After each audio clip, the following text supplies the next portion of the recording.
So good morning mga idol. Andito ako ngayon sa tabing ilog dito sa Daraitan ano. Andito ako sa tapat ng camp mo to, Camp Aliw at saka Camp Irog. O ayan yung mga campsite. So may nakita tayong bato sa tabing ilog. Ito bato. Ayan oh. Bato no. Ako ay nagtataka kasi bato siya, ibig sabihin mabigat. So ngayon ang gagawin natin, susubukan natin kung lulubog sa tubig. Ayan, andito ako sa tabing ilog. Ito yung bato na nakuha ko. Ayan o. Lagay natin sa tubig.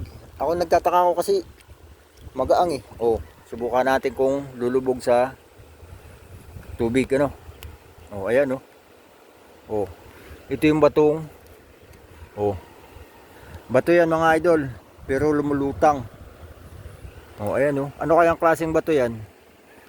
Ayan o. Comment mga lods. Oh, di ba?